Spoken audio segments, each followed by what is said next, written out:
Wilson is going to interview the amazing and iconic Matt Le Tissier. Give a great round of applause.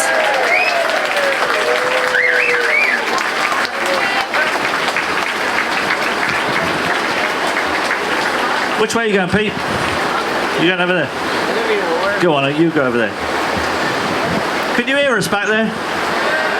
Can you hear it at the back? Lovely. I think them chemtrails have been going again. Sorry, Pete. No problem. I'm going to start acting like Mark Atwood and give you all that gist and everything, but I'm very, very shy, so I can't act like Mark. But anyway, so I am extremely privileged to be with literally a hero of mine, somebody that I've followed for a very long time because I am a football fan. So you're going to have to apologise, I'm going to have to apologise for talking a little bit about football, because it would be pointless actually getting him to say what he says without you knowing exactly where he's come from and what he's done in the position that he was in. Do you know what I mean? This guy was in let's talk about after he's finished his footballing career, which was amazing, to put him at the pinnacle of what would you call it? Like pundits? What are they going to call it? Football pundits? Pundits, yeah. Oh. Is that good? Is that okay? But he was on there presenting, showing everybody exactly what's going on, presenting Sky News, Soccer Saturday, football, etc., etc., etc.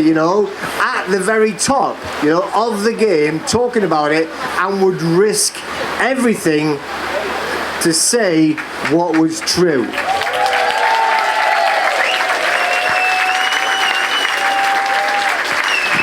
Yeah. I mean, that's the difference, So, I can go out and I can do podcasts and I can do this and I can say this, but I ain't got a penny. So, whatever you do to me, we're the same now. So there's risk, but I mean, I'm not gonna worry about a position, right? And I'm saying that on purpose because if we compare that to others, that I used to give credence to, let's say that, right? Or even admire, if you want to call it admire, and you think these guys were brilliant in their day, then they were put in a position to talk, and they told everyone to go and kill themselves, right? And there's a guy who could have actually done that for money. That's the thing, you see. There's others that took the 30 pieces of silver, and someone who refused to take the 30 pieces of silver.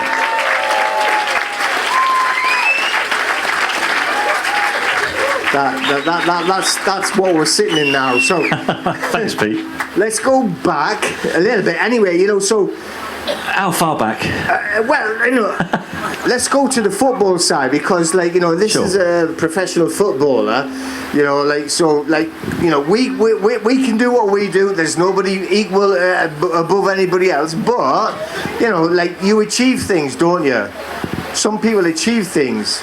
So let's go starting off your youth entry into Southampton Football Club. So my journey into football started at I was nearly 15 years of age. I was playing for the Guernsey under-15 team, which is Guernsey little island where I grew up, and we had a tour of Hampshire. I played one game in Southampton, and I was lucky enough there was a Southampton scout watching the football match. They saw me play, thought I was pretty good, invited me for a trial. I came for a week's trial. At the end of that week's trial, they signed me as an associated schoolboy. And within a year, just after I finished my GCSEs at school, I received a letter from the football club offering me a position on the youth training scheme, for those old enough to remember what that was. So I was on the youth training scheme at Southampton. And I had a chance from the age of 16 up until my 18th birthday to prove to Southampton Football Club that I was good enough to earn a professional contract. So I was on £26 a week with my YTS scheme when I first signed at Southampton, and before my 18th birthday, I'd actually made my debut in the first team, and so on my 18th birthday I signed my first professional contract with the football club, which is 1986 we're talking about here, and I was on the massive wage of £100 per week. 1986, that was my first contract at Southampton. I did get a raise in the second year, went up to 120, so happy days. You greedy bastard. I know. But I literally didn't care, because I just wanted to be a footballer, and as I think I might have proved over the years, by turning down several moves to other big clubs that tried to buy me, I never went into football because of money. I went into football because I loved the game. I went into football because I was good at it. Listen. And that was it for me. I loved entertaining people. I think that's what football was. It's not a business to me. It's become a business now. But to me, as a kid growing up, football's an entertainment industry, and the only thing that I was concerned about, really, yes, it was nice to win, and winning foot matches was great fun. But for me, the most important thing, that when people left the ground after they'd watched me play football, I always wanted them to think that they got value for money for what they've just seen, and that was more important to me than probably winning football matches, if I'm honest. But he also, he's saying that, but he did what he actually said. He did what it says on the tin. So if you look at, we're not going to spend the whole hour talking about football, right? Only 55 minutes, all right? So, but the thing is, if you look at it now, the amount, and it actually doesn't really matter about the money, because it's all a percentage basis, isn't it? So yeah, okay, they get more money now, but it was still a lot of money then, wasn't it? Right? I mean, if you got £100 a week was enough to live on. No, but to leave the position that you were in with the offers that they were shivering you. So to put it in perspective, in 1995, for instance, I had the chance to join Chelsea. They tried to buy me, and at that point I was on about, I think I was on about £1,500 a week, something like that, around there, between £1,500 and £2,000 a week. Had I joined Chelsea, I'd have probably been able to go on and earn maybe 10 or 12 grand a week. So it's quite a big difference. But I was happy where I was. I was happy playing. I loved my football club. I was happy playing the football that I was playing there. I was playing really, really good football at that point. I was on, and it didn't matter to me. The money just didn't matter. I always, in my life, have always placed my personal happiness above everything else, and certainly above money. So that made no difference to me. But it was interesting. There's a little story actually about that Chelsea transfer. So Chelsea had a director at that time called Matthew Harding. I don't know if you remember, but he's got a stand named after him at Stamford Bridge, because a couple of years after this incident happened, he passed away in a helicopter crash. Right, so Matthew Harding was a massive fan of mine, and he really wanted me at Chelsea. And he rang up our director of football at Southampton, Laurie McMenemy, and he said, he rang up Laurie. He said, "Laurie," he said, "we want to buy Matt Le Tissier." And Laurie McMenemy went, "Well, we don't want to sell him. He's our best player. I know he's happy here. We don't want him to go." And Laurie said, in fact, he said, "The only way Matt Le Tissier will ever be your player is if you buy Southampton Football Club." Right? And Matthew Harding turned around and went, "Oh, that's a good idea." He said, "I could buy them and change their name to Chelsea on Sea," because he was a massive Chelsea fan. So anyway, the conversation ended, nothing came of it, until a couple of days later, in the post, Laurie McMenemy received a cheque in the post, and the cheque was made out to Chelsea on Sea for £7 million, which was a lot of money in 1995, right? Won't get you a League One player these days, but £7 million, and it was signed by Matthew Harding. And Laurie McMenemy kept that cheque all these years, and about 4 years ago, he came to me and he went, "Look," he said, I've kept this all these years. I've got this cheque." He said, "This story was about you, really." He said, "So I think you should have it." So in my office at home, I've got a cheque in a little frame for £7 million, right? Do you have any idea how frustrating it is looking at that every freaking day? can't spend it. But it's a true story. Yeah, but just so you know as well, why I'm saying this as well, he stayed with the same football club his entire professional career. He could have been a multi-million. Well, if you look at it now, the wages that they get, he could have been a billionaire. But for the love of the game and his actual soul of what he was supposed to be put on the planet for, which is what you're all here for, that's why you're listening to us, isn't that right? He stayed there. Yeah, that's the type of guy that we're actually talking to, and that's why it's so important to make that point, you know. I mean, I have got a little bit dislike for him because he scored 2 fantastic goals against the team that I actually support. You know, it was a lot more than 2, mate. But the 2 at the time, right? Listen, they were in the same game. Stopped from playing. You got stopped from playing for 5 games. I did. Right, stopped playing for 5 games. I was dropped from the team for 5 games. Yeah, you did actually. You were thinking, oh shit, this is kind of the end of my career. And then you were playing Newcastle United, bastard. So he comes, and it was good, you know. If he was put in there, and like whatever reason, you don't know exactly. Oh, you might do now, but you know, you didn't know at the time why they'd not played you or why they'd put you in. Well, I didn't know. Time. The manager said I was a lazy bastard. Oh, there you go. But what he did, right, at then was absolutely amazing. I mean, well, you tell him. Well, Newcastle were obviously very good at the time, and we're at the top of the league. We were down the bottom of the league. I'd been dropped for a few games. The manager called me back into the team. We were playing at home against Newcastle, and we ended up winning the game 2-1. And I ended up scoring probably 2 out of the best. They probably got in. Both of those goals got in the top 4 or 5 goals I ever scored in my career, and they were scored in the same game. So that was pretty special, and that was a massive turning point in my career because, as you say, the manager wasn't really my biggest fan at the time, and so that kind of got me back into his good books, and from that moment on, really, my career just kind of went skywards because I then ended up becoming captain of the team about 6 weeks later. So I went from not being good enough to be in the team.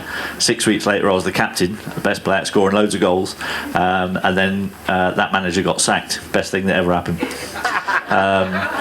He got sacked, and we brought in a new manager who absolutely loved me, and just basically built the team around me.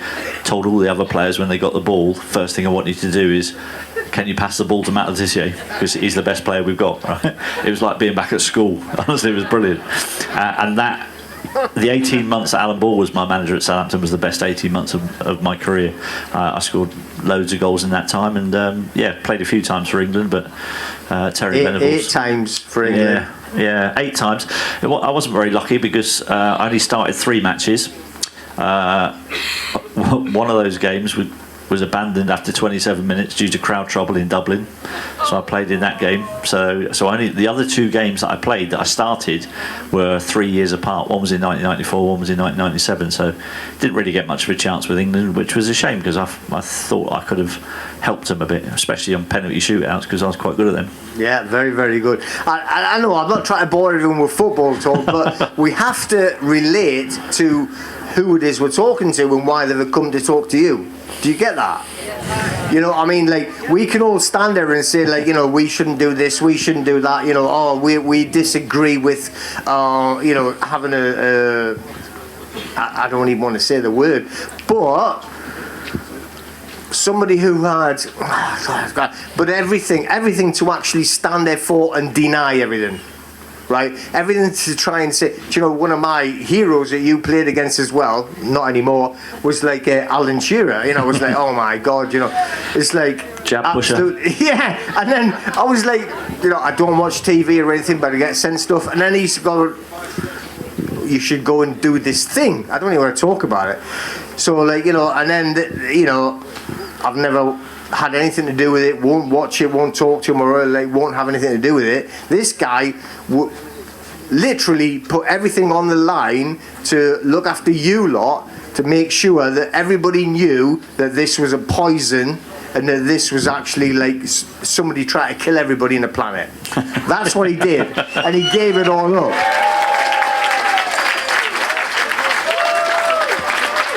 So let's go back to like like working for Sky. Yeah. And then, so he decides to like start to talk about like what he can see, what you know. I like the word true rather than truth. Yeah. All right. Yeah. I like to be true. Yeah. So kind of February 2020. You know, things were just starting to ramp up in the press about this new virus that was killing people in China. I don't know if everybody saw the videos that came out of China, just people just dropping over in the street. I was like, yeah, that's bullshit for a start. And so I decided that I didn't like what I was seeing, and I just thought, this is just crazy. This talk is just absolute madness. And I'd spoken to a couple of doctor friends of mine. We were having a curry one evening, and I was getting a bit concerned about what was going on. And I said to them, I said, what about this stuff that's coming out of China and all that? And they were going, well, it's not really anything to worry about. They said, just like two doctor friends of mine, they both went, well, it's a virus, but it's only really going to affect the really elderly people and people who are already ill. That's what they told me in February of 2020. So I thought, oh, okay, they're doctors, they know what they're talking about. So later that evening, I went on Twitter and I put the first controversial tweet I think I'd ever done. Like, all I'd ever done was speak about football before, and I put on my social media and I just wrote, why are the media making such a fuss about a virus that's only going to be affecting the really old people and those who are already ill, right? Little did I know how much vitriol I was going to receive for sending out that tweet. Honestly, it was like nothing I've ever seen before. Like all my stuff before, I'd have crack with football fans and take the piss out of them, and it was all good humoured. All of a sudden, I was the devil reincarnate for that one tweet. I was like, that was a bit odd. I just spoke to the doctors. They just told me that this is the case, and now everyone's really having a go at me on social media. And I thought, I must have hit a nerve somewhere along the line here, and rather than me go, oh, I better shut up. That's not in my nature. I did the exact opposite, and I went, fucking hell, I'm onto something here. There's something going wrong. There's something not right here, because I've never had that reaction before. This is something not quite right. And so from that moment on, my kind of life changed almost instantly. The football season had got curtailed. The Premier League was stopped, so I wasn't working at Sky. So I had a lot of time on my hands. I was just sat at home doing nothing. We were in lockdowns now, and I thought, something's not right. I'm going to have to go and have a look around here. So I heard a couple of people talking about Bill Gates and you know, that he wasn't particularly nice bloke and he might not be everything that the press are saying that he is. So I thought, I'm going to go and have a look at their Bill and Melinda Gates Foundation website. So I went on there and I started having a look at who they're giving their money to. And I was going through these lists and I thought, all these people that they're giving their money to, they're all involved somehow in this so-called pandemic, right? And now he's giving 300 million quid to the media. Why is he giving money to the media? Oh, I know why he gives money to the media, to obviously get favourable coverage. So he's obviously a wrong un, because he needs to buy people's opinion to not slag him off in the media. So I thought, well, that's all right. So then that led me on to Agenda 21, and it was just, I looked at the UN website for all the plans that they had for us coming down the line, and I was like, Jesus Christ, this is serious shit. We're in trouble here. There's something big being planned against us, and I thought, I can't sit here and say nothing. And I knew that I was obviously going to get in trouble, because a lot of my tweets were criticising the mainstream media because of the constant fear-mongering that was going on our televisions. People getting battered 24 hours a day with propaganda, and I was slagging off all the mainstream media news outlets. Now, obviously, probably not the best decision to do when you're actually working for one of them. So I kind of knew I was pushing my... But I was criticising the news department. I wasn't criticising the sport department, which was, that's where I worked, so that's all right. I just slagged them off. And so I had a bit of a go at them, and then the George Floyd thing all blew up in America, and then all of a sudden we were seeing protests over here, the Black Lives Matter protests, and I had a massive concern when those protests started happening, because that protest, the Black Lives Matter protests, were being policed very differently to the way that other protests were being policed, about, you know, people protesting for our freedoms and all that, and they were completely different. You know, Black Lives Matter protests, there the police were on their knee, fucking taking the knee for George, fuck off, and yet you've got people protesting for our freedoms, and they were throwing in agitators, they were beating people up, and I just thought, this is completely wrong. And I couldn't not say anything. So anyway, we go back. The season starts up again at Sky in the summer. You know, it started back up in end of June, beginning of July, whatever it was. So we go back in, and as we're about to just go back onto our first show, the producer comes to me and all the other panelists on Soccer Saturday with a load of badges, Black Lives Matter badges. And he gave all the lads one of these badges to put on their suit jackets. So he gave me my badge, and I looked at him and I said, do I have to wear that? And he looked at me and he went, it's probably in your best interest if you do. And I was like, now this is like, we're going on air in about 60 seconds. So I was like, shit. So anyway, I put the badge on, and we do the show, and all afternoon I'm really uncomfortable, because I've had a look at what Black Lives Matter stood for, and I didn't agree with any of their policies. I wasn't having any of that. And so at the end of the show, as soon as we come off air, I went to the producer, I took my badge off, and I went, so I'm going to give you that back. I said, I felt completely uncomfortable wearing that afternoon. I don't agree with what they stand for. I said, I'm not having that. I said, I won't be wearing that badge again. I said, if you want me to wear any kick racism badges out that we've always worn down the years, no problem. I've supported that since I was playing. Absolutely. I'm no racist, but I don't like that organisation.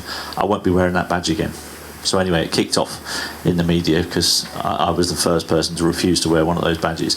Now, as it turned out, a little bit further down the line, we start seeing that the people who run the Black Lives Matter movement, we see what they were doing with the money that was being raised, and what houses they were buying for themselves, and so I felt absolutely completely vindicated by that decision to not wear those badges on Sky. Now, obviously that didn't go down very well with my bosses, and so I knew I was pushing my luck a little bit, and then eventually in August of 2020 I was summoned to a Zoom call by the head of football at Sky, and he said to me, he said, I need you for a Zoom call, talk about the coming season. Right, this is about a week before the season's going to start. So I log on to the Zoom call, and as soon as I log on, not only is the head of football at Sky on the other end on my computer, there was a split screen, and on the other side was a bloke I'd never seen before from HR. And at that point I thought, shit, I'm in trouble here. and bear in mind, I've just done I've given him 15 years of loyal service, right? 15 years. And I kid you not, the conversation went like this. It went, Matt, he said, we're sorry to have to tell you, but there's no more work for you here at Sky. We're taking the programme in a different direction. And I was like, right, okay. Where was the thank you for a start? 15 years, none of that. So I took the chance to ask him a question, and I said, Gary, I said, can I just ask you? I said, has this got anything to do with what I've been posting on social media? And he went, well, he said, we do have to take into account the reputation of our company. And I went, oh, that's funny. I said, because you didn't seem too bothered about the reputation of your company when you just re-employed Jamie Carragher after he spat out a young girl out of his car. That's all right, was it? You're not too. And needless to say, the conversation didn't last too long after that, and it all ended a little bit abruptly. And I was sacked. I had 7 months left of my contract, and he did say to me, he said, look, under the terms of your contract, he said, we only need to pay you 3 months' money. He said, but I know it's a late decision, we're just about to start the season. He said, so we're going to give you 6 months' money. Is that all right? And I thought, I'm not being funny. I've just worked for you for 15 years. I've got 7 months left on my contract, and you want to pay me 6? Come on. Well, I didn't say anything, but I knew what I was going to do. So anyway, Zoom call ends. So they send me a contract which says I've got to sign a non-disclosure agreement to get my 6 months' money. And I wasn't allowed, in the non-disclosure agreement, one of the clauses said that I wasn't allowed to talk about the reason why I got sacked. So I said to my solicitor, I said, I'm not signing that. I said, if you could send it back, take that clause out. I said, fair enough, if they don't want me to slag them off for 12 months, that's fine. I said, but I want to be able to talk about what's just happened on that Zoom call. With me telling the truth, I want to be able to talk about that. I said, so take that contract out and I'll sign it. So my solicitor sent it back, and they sent it back to me and went, yeah, okay, we'll take that clause out. I wasn't allowed to slag them off for 12 months, but I could talk about what I just told you there, which was the absolute truth. And so when they sent the contract back, I received it on about I think it was about the 22nd of September, I think it was. Now, I knew that payday was on the 25th of September, so I waited a few days. Just after payday, I sent it back. I got my 6 months' wages and the month that they didn't want to pay me. I fucking took that as well, so bollocks to them.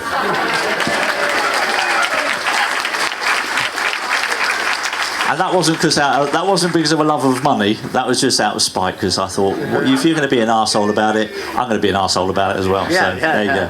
Why not? So that was my departure at Sky after 15 years. That was 4 years ago now.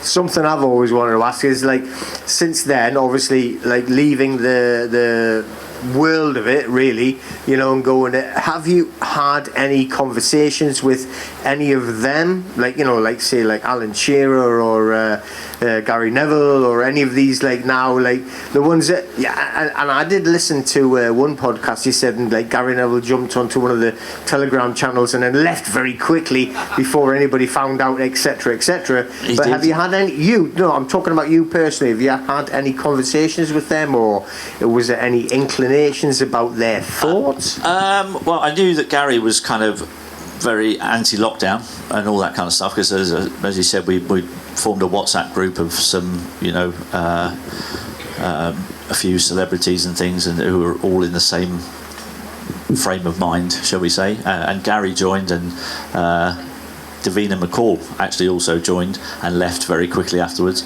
So what was happening is that these guys were, you know, had their own individual thoughts, but once they had joined these WhatsApp groups, their agents had got wind of it, and their agents had gone, this isn't good for your career, you need to get off those groups. And they decided to put money in front of what was actually doing the right thing. And so I lost a lot of respect that day for a few people that I, you know, used to admire. And but, you know, that's their choice. They've got to live with it. I know that when I put my head on my pillow tonight, I'll sleep very soundly. I'm not sure they can say the same. Exactly.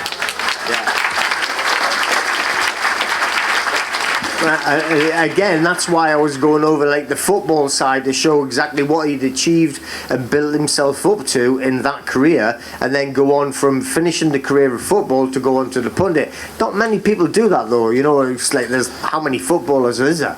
You know, to actually get to talk about it after is something else. Yeah, there's not that many footballers that can put a coherent sentence together, to be honest. That's true as well. That was a joke. But then to actually put that on actually risk it all, to lose it all, just to actually, in reality, is to serve you. I think that deserves a round of applause. No, that's fine.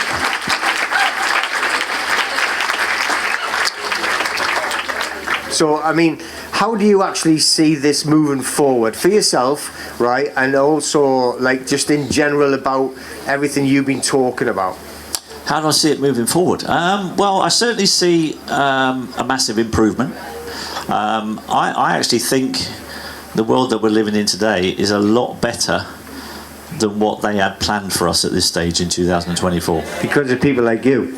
I mean, there's been a lot of people, a lot of good people that have put their necks on the line and just given a massive amount of awareness to the general public, because let's be honest, if you didn't look at social media and you just looked at the BBC and ITV News to get what was going on in this world, you wouldn't have a clue. You wouldn't have a clue what they had planned for you. And so it's taken a huge effort, and it's taken a huge toll on a lot of people. You know, there's a lot of people that have lost a lot of things. You know, it's been a huge effort, really, because you're swimming against a massive tide of mainstream media.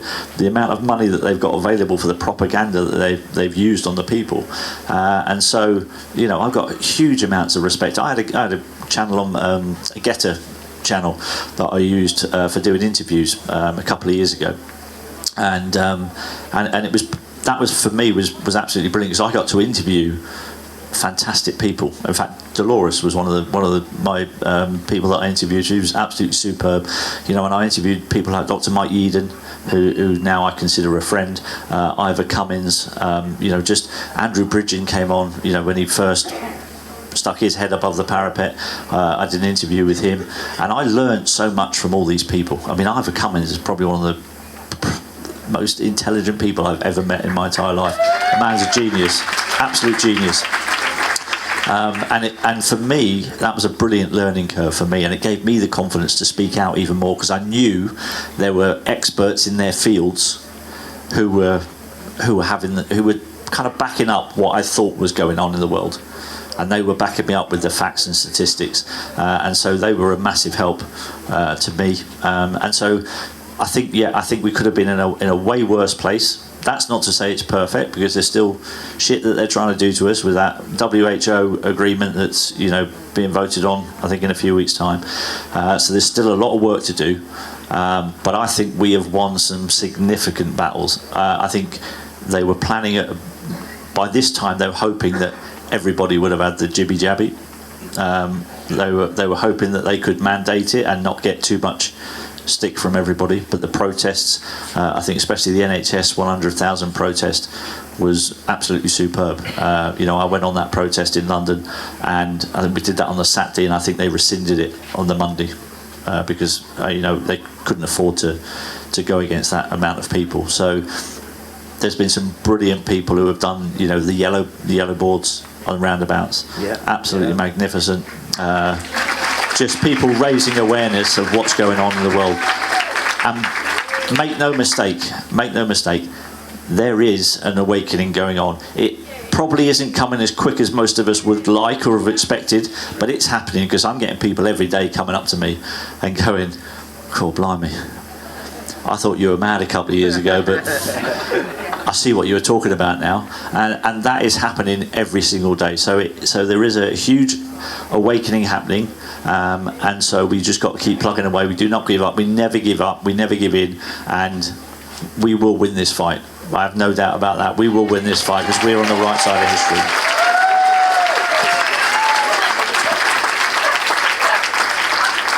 Just keep in mind as well, when they say mandated, you do know that means a request. Yes, exactly. So if they do say it's mandated, that means they're actually asking if you want it or not. Yep. So you are allowed to say, fuck off. Yep. Absolutely spot on. No, just bear that in mind. You know. But yeah. Anyway, so any questions for anybody? I mean, you've got to really come on. What? You're all so shocked. Here we go. Do you have to run over there or something? I can repeat the question if I can hear it. Go on. Yeah, do you want to come over for the match? I always admire you as a footballer, and I admire you now as a person. I want a selfie with you later on. That's not a question. It kind of is a question. Yes, you can have a selfie later on. Selfie? I'm not going anywhere. Thank you very much. There's one over there. If you come forward, please. Any questions, come forward and get a cue by the microphone, and we can listen to them there, please, so everybody can hear it. Thank you. Evening. Evening, Matt. You're an absolute legend. I used to follow you on Getter as well back in the day, so I've been with you from the start. Good on you. Mate. What I was to ask, because you are high profile, you're well known, famous. because you've been coming out with all these facts and what they've been classing. They're not facts, they're conspiracy theories, don't you know? Yeah, exactly, yeah. And I thought it was quite ironic when you turned up when we were just about to start and it turned out it started raining. Started pissing down, yeah. Yeah, that's because you had to go exactly. the other day. I was having a go about the weather the other day, yeah. I was defending you on TikTok massively about these to the idiots. I've forgotten what I was going to say now. Right, anyway, because you are up at that sort of like celebrity high status, and you are coming out with these conspiracies, facts, and everything like that. Have you had sort of like any comeback or any warnings behind the scenes saying "shut up, Matt" and everything like that, or Apart from being sacked from Sky. well, yeah, because you have mentioned another certain footballer. Who's quite high up, who's the host of Match of the Day, you know, and we all know he's got handlers and everything like that. So I was just wary. Have anyone said anything saying "shut up" or anything like that? I certainly don't have any handlers. No, we know you don't. We know you don't. I'd like to think I don't have as many skeletons in my cupboard as Gary Lineker does. Skeletons always come out as well, don't they, Matt? They certainly do. So yeah, to answer your question, I haven't had any warnings. To be honest, I wouldn't really care if I did get a warning, because I think what was important in life, is certainly in my life, is that I've always got to try and be true to myself. I feel like I know what's going on this planet, and I'm gonna stand with it. No amount of warnings from anybody in high up places will ever get me to shut up, because I'm here till the day I die, and if they want me to shut up, they're gonna have to kill me. Yeah, love that. Well done, Matt. Thank you, Matt.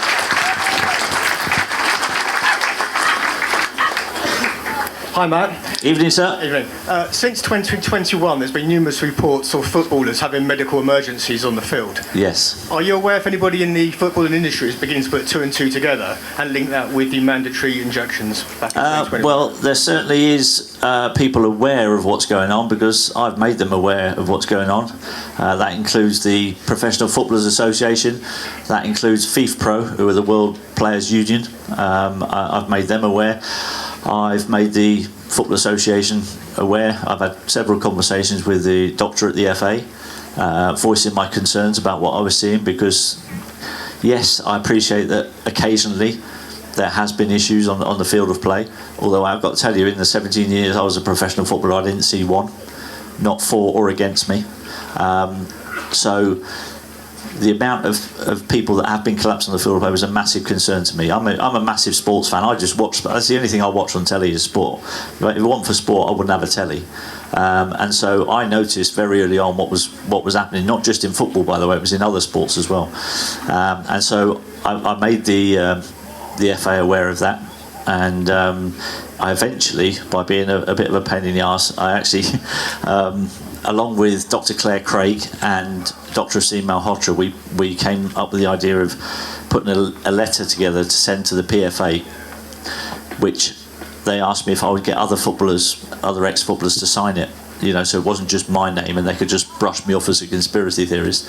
So we came up with this idea of writing a letter of concern to the PFA, asking for an investigation to take place. And so I texted about 100 of my contacts in my phone, ex-footballers who I played against and played with.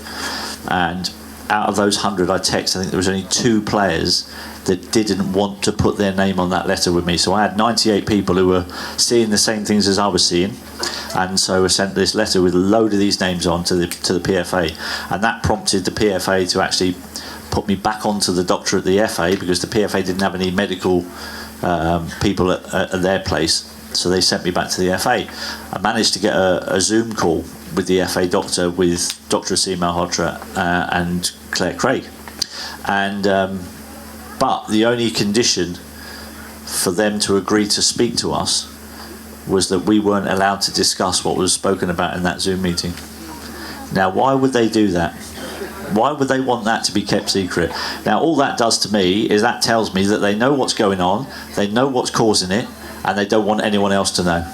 And the mainstream media have been complicit in this. They've come up with about 100 different excuses why people are having more heart attacks these days than they used to.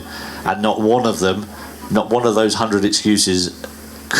It can't possibly have been that experimental thing that came out in 2021. They've just gone out of their way to completely dismiss the chance that it might be that, which is absolutely disgusting in my opinion. So although I wasn't allowed to talk about what went on in that Zoom call, after the Zoom call, whenever another athlete went down with heart troubles on a pitch, I would email that cutting and I'd send it to the doctor at the FA and I'd just go, here's another one, and here's another one. And eventually in November 22, I think it was, I had an email back from the doctor at the FA, and she said to me on the email, she said, as you know, which I didn't, so I was a bit surprised at that. She said, as you know, professional footballers in this country are no longer being advised to have any more jabs. Now, they made a big fuss about what percentage of footballers were vaccinated. You know, they were telling everyone in the press that, 95% of footballers are vaccinated. Jurgen Klopp's going 100% of my team, they've all had it. They're trying to coerce everyone into taking this. I can tell you, I played golf with two current Premier League footballers that summer from two different clubs, and both of them said to me, when I asked them the question, both of them said to me, it's about 50-50 in our squad as to whether or not they got the vaccine or not. And so I must admit, I felt a slight sense of relief when I got that email and it said they're not being advised to have any more jabs. But that was a very small battle that we might have won. But there's still a war going on and we will continue. And the amount of people, I think each time a comes out, the numbers are dropping quite significantly. So I think we are doing a very good job in making people aware that perhaps these things aren't all they're cracked up to be. Thanks for the question.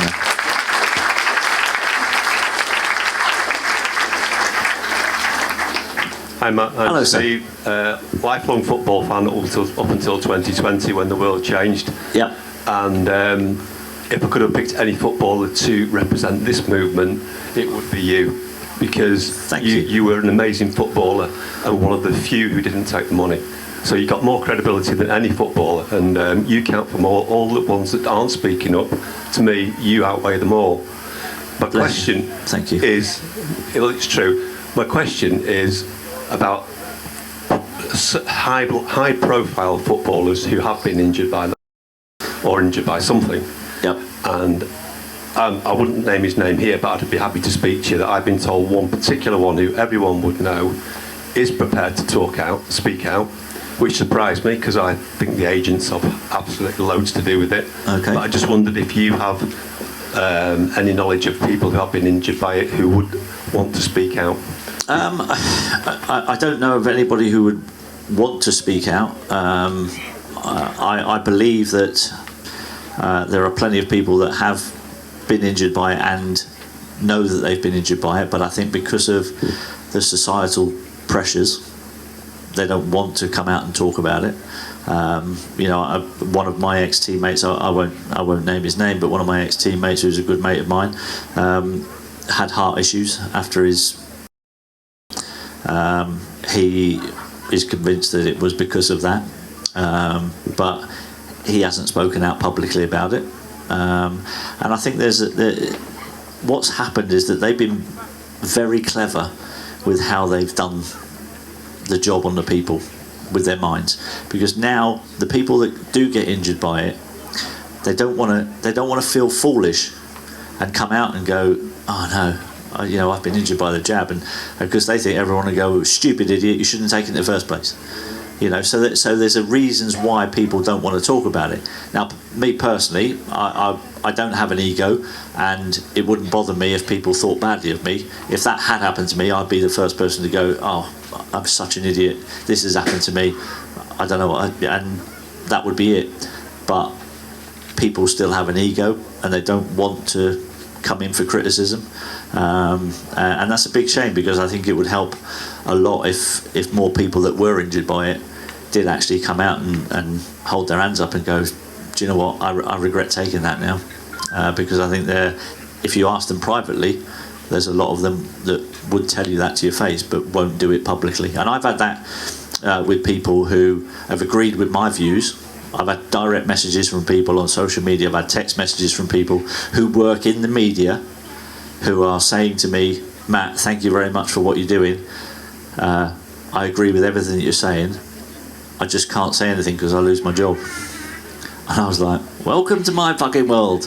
But, you know, at the end of the day, every individual has to make their own decision. I took the decision that this was way more important than my job.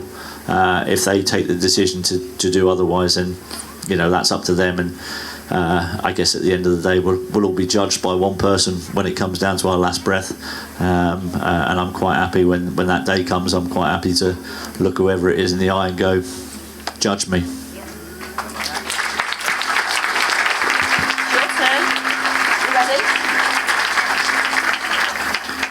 Hello. We've got George here, wants to ask you a question. Hello, young George.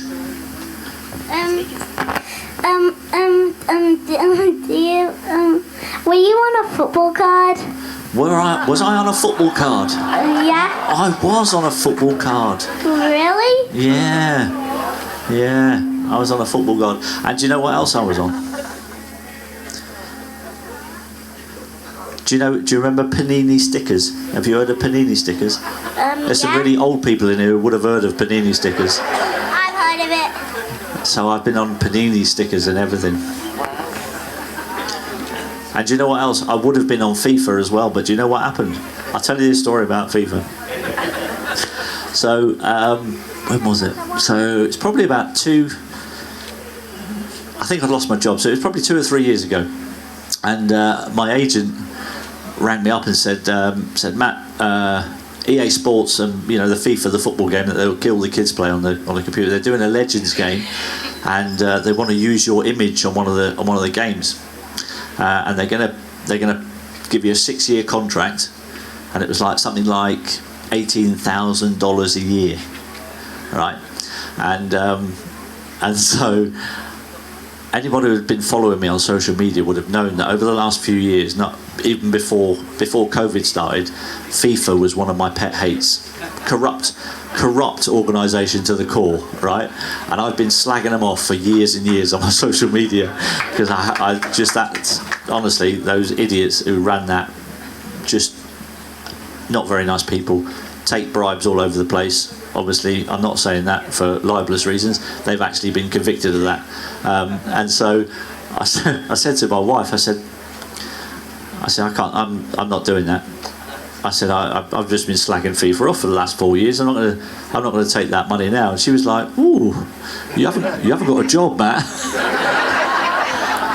It's quite a lot of money. And I was like, I know, but I can't do that. I said it wouldn't be. I said, I tell you what. So I went back to my agent and that, because part of the contract is that I would have had to have done 2 or 3 personal appearances a year for FIFA around this game. And so I went back to my agent and I went, I tell you what. I said, they can use my image. I said, but I'm not going to do any promotional work for them, right? As a compromise. And so he came back and he went, no, they want you to do the promotional work. They're not going to give you the contract without the promotional work. So I said, well, they can fuck off then. And I never took their money either. So there you go.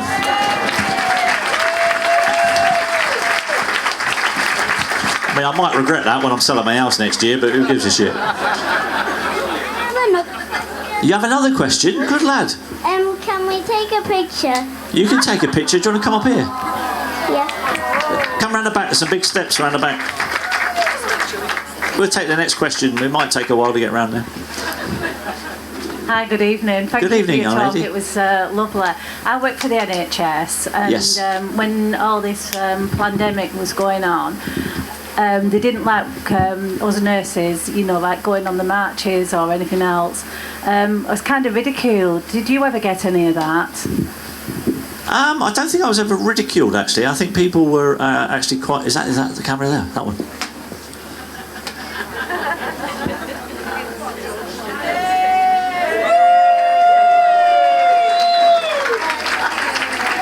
Well done, George. Thank you, mate.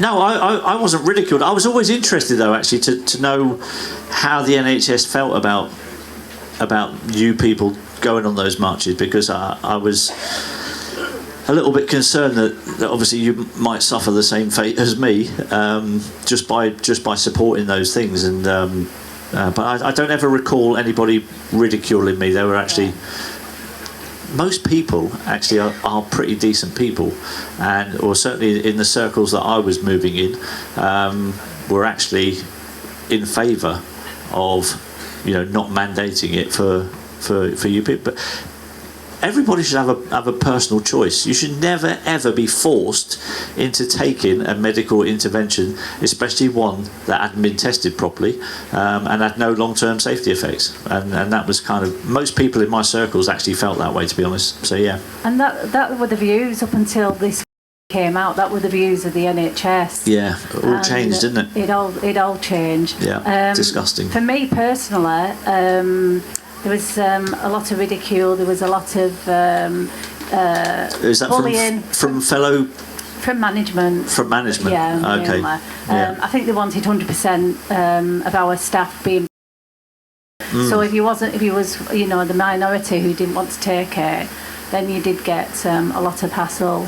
Wow. But now that's so sad. I think the tides are turning, because now I'm able to talk about the long-term side effects that's been going on. Yeah. And people dying of the vaccine, and people are coming to me now asking, like for diets and things like that. What's a healthy diet, Carol? What can we do? Yeah. I think the tide is turning where we can speak about it now. Yeah, it definitely is. The tide is definitely turning. There's been a massive change of what I've seen, and can I just say, huge thank you to you for standing your ground in the difficult position you were in. So well done.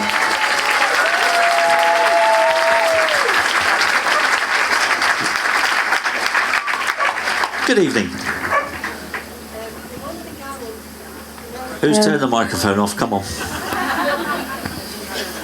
Can you hear me now? That's better. Right, the one thing I wanted to ask is, everybody's talking about the danger. Does anyone believe in the midazolam and morphine? Yes. My husband, absolutely. My husband and my friend's husband were both treated by the NHS, and I want that emphasised as well. Yes. as the. I think Andrew Bridgen is still, doing some pretty good work on that. I met Andrew Bridgen in the House of Commons, and he's been fighting it, and Majid Nazwaz has been fighting it. Indeed. Nobody's mentioning it tonight, and I just wanted to make sure that. Absolutely, it needs to be mentioned. Yes, we have to keep that alive, keep that. And Jackie Devoy, I think, has done a lot of good work on that as well. Yeah. She's been pretty tenacious in making sure that everybody knows what was going on, and it has to be investigated, because there were some things going on there with the protocols that were absolutely not right, and obviously those were used to inflate the figures that were used to scare the shit out of people to get them to take them. And I think we all realise that at the end of the day, especially the people in here. So thank you very much.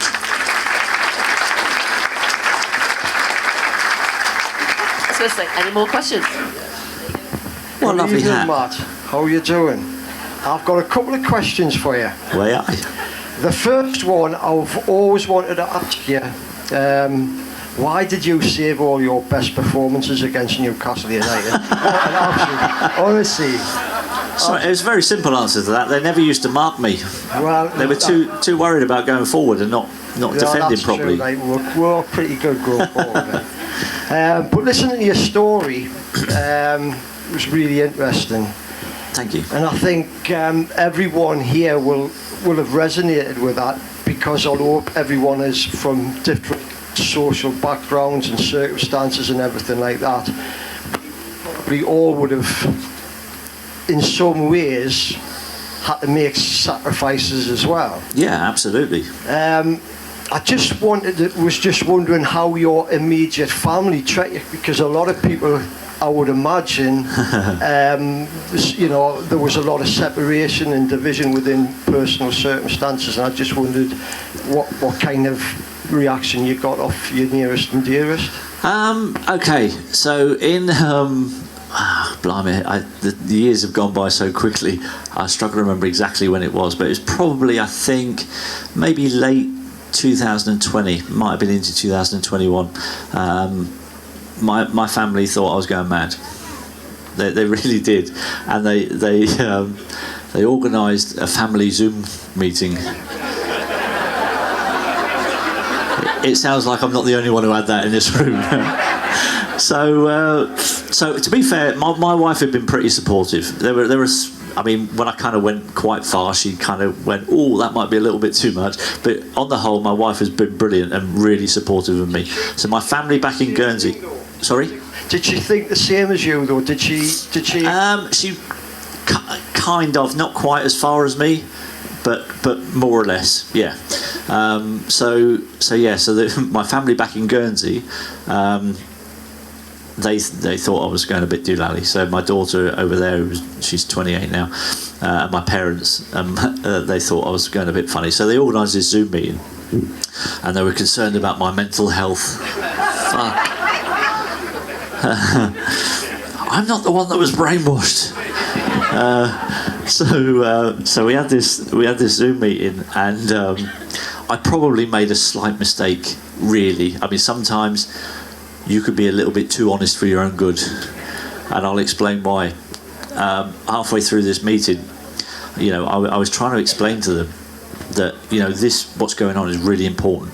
Not just for our family. But this is really important for the whole world. This is affecting everybody on the planet. It's massive, right? And so they asked me the question, and they said, "Well, isn't your family important to you?"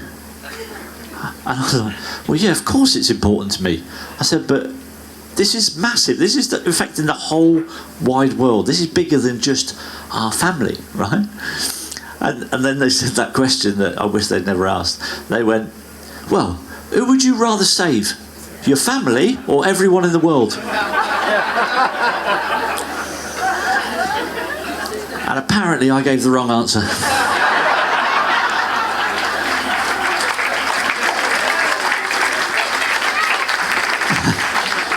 But that's not just because not because I don't love my family. I love my family with everything I've got. But I love humanity. I love humanity, and I want to do the best as much as I can for everybody, and not just my family.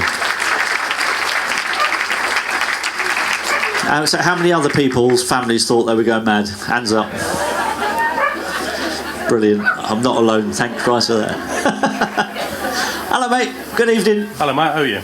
Good. Thanks, and you? I'm not too bad. As we all know, sportsmen are dying all over the world, falling down, and some of them are on telly, some are not. Yep. Has there been any collaboration between other sports and yourself, or would you consider leading that collaboration? That's a good question, actually. No, there hasn't been. I've kind of been obviously focused on my sport, really, and so I don't know. I hadn't really taken a huge amount of notice if there had been kind of massive increases like there has in football in other sports. I know that there were pockets of it, but I haven't really seen anybody else, of those ex-sports people of that sport really kicking up a bit of a fuss about it. So the idea of a collaboration hasn't really come across my radar just yet. But I mean, there's plenty of people out there who are doing some great work on these kind of things. And if there were people out there that wanted to collaborate and make this into a bigger issue, then yeah, of course I'd be more than happy to sit and have a chat with them. Yeah. I suppose they're taking the money rather than taking the high road. Yeah, there is that. It's a difficult path to tread. I get that, and you've got to be a certain type of person to be able to do what's been really fascinating for me is seeing the amount of diverse people who got what was going on, who get what's going on. It's really difficult to try and pin, because it's not about intelligence. I've got some really, really intelligent friends. They haven't got a fucking clue what's going on. Not a clue. I haven't quite worked out yet what the common thread is between everybody that sees through the stuff that. I mean, I think for me, from my point of view, I always had a little bit of a problem with authority. And that might resonate with a few people. I I didn't immediately back down to authority. If I thought authority was wrong, I was happy to challenge it even from a young age. I mean, at the age of 11, I'll give you a quick example. At the age of 11, I played in a school football match. I'll never forget this. I played in a school football match at an away ground. This is back in Guernsey. So when I say an away ground, it was like 400 yards up the road. Very small place, Guernsey. So we played this. So in the away game, obviously the away team sports teacher would be the referee, because we didn't have proper referee. So anyway, during the game, I thought the referee wasn't very good, and he was being a little bit biased towards his team, right?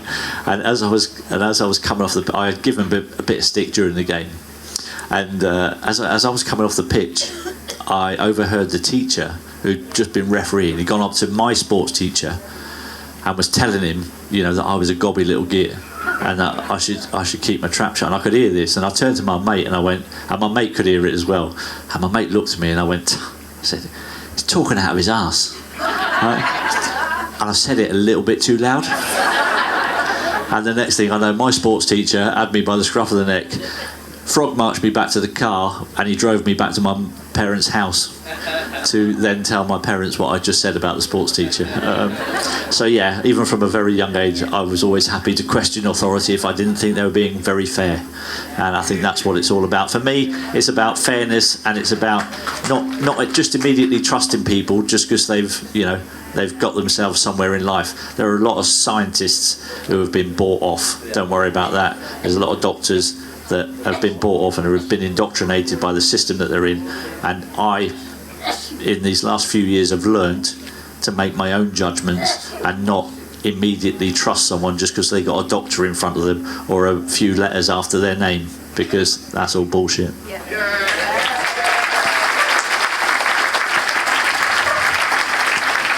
Hi, Evening, Mike. sir. Hi, Mike. Yeah, I'm not sure if you're aware. That's a lovely, amazing coat of many colours you've got there, Joseph. Thank you very much. Yeah, we just been to Morocco. I'm not sure if you're aware. Can you hear me? That's better. Yes, that's better.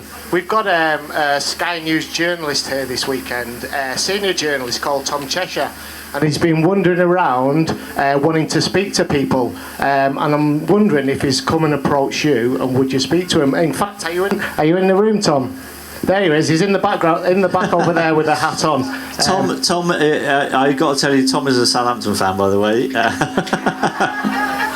And he did come and very politely asked me if they could film and would I speak to them, and very politely I turned that opportunity down because, and I have no desire. I'm sure that Tom is a lovely bloke, and he knows the reason why I don't want to speak. Obviously, why Sky would want to speak to me now after all these years beggars belief. So I very politely said no. And Tom, there's no offence to you, you know that, mate. And up the Saints, we're going to go up in the playoffs. Thank you. Any more questions? Any more? No? Looks like we're coming to an end then, unless you guys have got anything more you want to talk about. You've still got some time. Pete, what should we talk about? More football. I knew you were going to say that. So if you haven't, I briefly spoke to you, Matt, earlier about the raffle that we're doing. Yes. This weekend. Yep. And it's for a boy who's about 25 years old, I think he is. He's got the mentality of an 18-month child, and his mother's being taken to court to having forcibly jabbed. Oh, yes. So this has been going on now for a couple of years at least. Yep. And we're trying to raise as much money as possible. So if you're done and if you don't mind, we'd like to just play the little 2 or 4 minute video again, just so that people know what they're actually putting their money into. And we've got a full house, so we thought it'd be a good opportunity. If you don't mind watching a little 4 minute video, that'd be fantastic. Are you ready, Steve? 2 seconds. Okay. Was born with a heart condition, congenital heart disease. He also had a cleft palate. The other thing is he was born with a chromosome condition. So that's also caused severe learning difficulties, and he doesn't have any speech either. It's just like having a baby. He's a baby. He has a very young mental age, but yet he's in a grown man's body. He was 1 when he had his heart surgery done. I just said and kissed him on the forehead, and I said, you know, I will always protect you. Whatever I do, I'll always protect you. And this is what I feel I'm doing at the moment. They suddenly appeared after the lockdowns. We've come to just have a checkup, but it was an unusual visit. And the doctor approached me and said, look, can you tell me again why you don't want to have the vaccine, you know? It was just after I'd spoken to the doctor, I got a big envelope through the post, and it was taking me to court. I just couldn't believe it. And it was a Manchester court, and he basically, with all the evidence we put forward, said he was to have the vaccination. He turned round, it was in the judgment, that basically if he could think for himself, he would have been a responsible citizen and taken the vaccine for the good of everyone else. You know, I have to stay strong. I have to stay strong. We're a unit. We're a unit, you know, and I love him with all my heart, and I'm everything to him as well, you know. So he knows when I'm upset, he knows. Because he puts his arms around me and he kisses me all the time. But I try not to get upset with him in the room, obviously, sorry. I keep just having to remind myself, you've got to stay strong, and I'll do anything for him, absolutely anything, you know. But now we are actually going to the courts of appeal to appeal it. Well, my solicitor has set up a crowdfunding, which is Crowd Justice, and I'm hoping, you know, we can raise some monies to put towards this appeal. And there have been some fabulous people who have left some great comments, and there's so much support going on there, you know, and very kindly donated.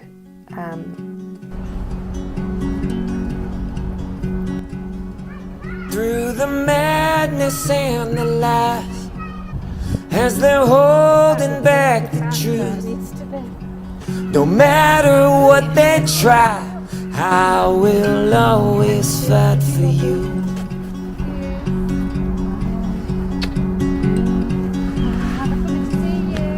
I will save your innocence. They are trying to remove. I am here at your defense, and I will always fight for you. Yes, I will always fight for you. I will stand here in the way, and I will not give up on you. I will shield you from the pain. Well, that is everything that's wrong in the world today. When the state decide what's best for your kid over their parent, there's something unbelievably gone wrong in our world, and we need to change that. Scary. Thank you for sharing that video. Thank you for letting us.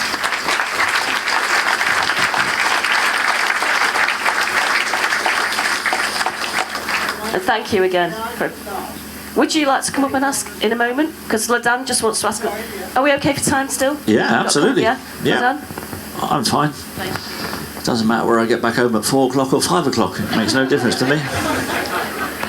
Hi, I'll be really quick, I promise. No rush at all. You take your time. Thank you. I'm Ladan.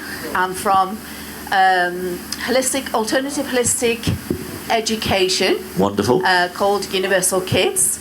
I'm sure many of you have heard about us because we had an undercover reporter who pretended to be a qualified, experienced teacher. And while I was going through the interview process, he turned up with a Cumbria. Oh. Anyhow, I understand, he has a job to do and he wants to make a name for himself. But rather than a question, it's sort of a comment that I'd like to make. You know, all of us here are trying to make a positive change. Absolutely. Whether we have a position up there to talk or whether we are talking amongst ourselves. And really this is something towards our wonderful media friends, that let's do this. We understand that you have a job to do. We respect that. But let's do this with integrity.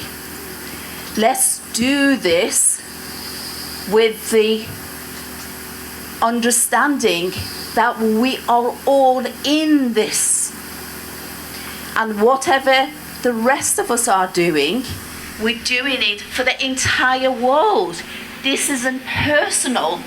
We're not giving up our life. We're not putting our head out there because it's a personal gain. We are doing it for the greater good of all. Well done. So stand with us, because together we're strong. Absolutely.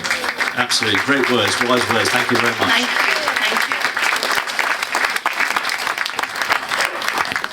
I must admit, if there's one bit of advice that I would give to people now, which I probably wouldn't have done 5 years ago because I was just as asleep as everyone else. But the less you can have to do with pharmaceutical companies, the better your life will be, in my opinion.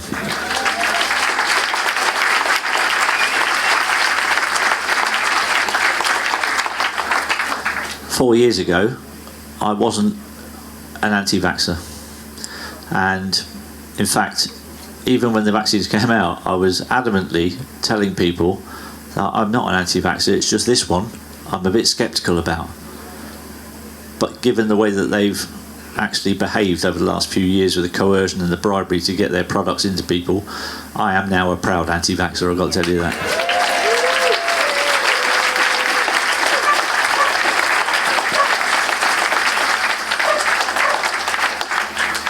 So there you go. Got any more questions, Pete? What do you want? That's about it now, isn't it? Want me to talk you through all them goals I scored against? Yeah, the only word of advice, stop scoring goals against Newcastle. I've had enough. By the way, I think if we are wrapping up, I just want to say a huge thanks to Kevin Nick for inviting me up here. And what you've done here is absolutely amazing with this this festival. Absolutely brilliant. Big round of applause for Kevin and Nick.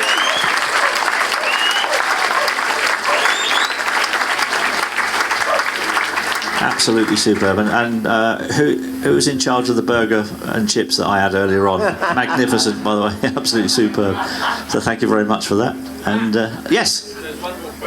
One more question. Oh, yes, sir. Hello. Wait for the microphone before you start talking. Hello. Yeah. All I've got to say was, do you think the press will ever pay for what they've done? As regards, do I think the press will ever pay for what they've done? Well, can I just shoot Djokovic, yep. the tennis player, yep. was crucified by the press. Yep. Stopped, not allowed to go to Australia to do his living. Yep. And now, even people said they used to watch tennis, they don't watch it now because of Djokovic. I think the press have treated people so badly. Oh yeah. But will they ever get addressed for it? Will they ever? Apart from people like us, don't have anything to do with the press. Well, you say people like us. But I think there's a lot more people that have lost a lot of respect for the mainstream media over the last few years. They really have, and I think when you live in a democracy, supposed democracy. The press are supposed to be the people that are there to keep the government in check, to hold their feet to the fire. And I've got to tell you, over the last 4 years, they have completely failed in every single one of those jobs that they were meant to be doing. They just kowtowed to the government and became a spokesperson for the government, which is the exact opposite of what they're meant to do. And so the only way they'll pay the penalty is by less and less people, week on week, listening to the shit they got to say.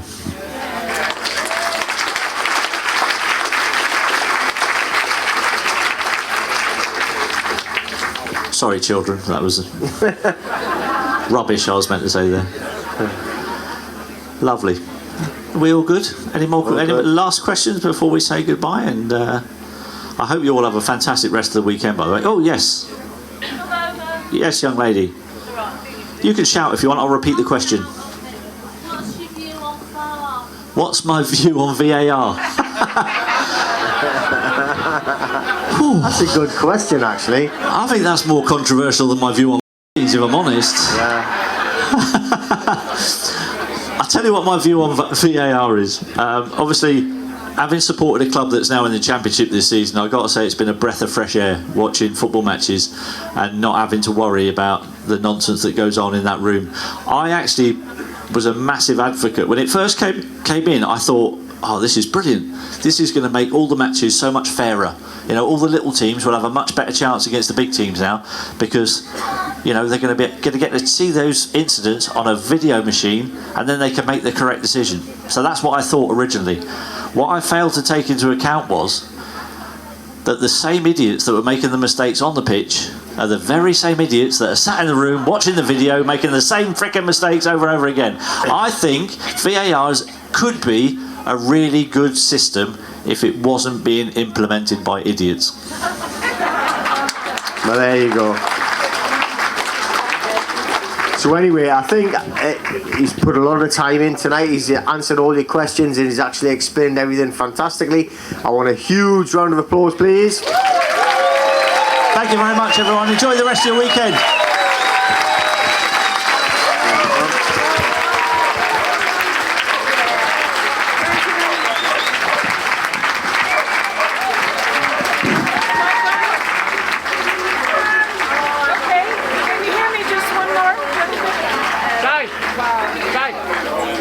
We're just going to give you the rundown for tomorrow. Testing, 1, 2, 3. Testing. Not to worry. There we go.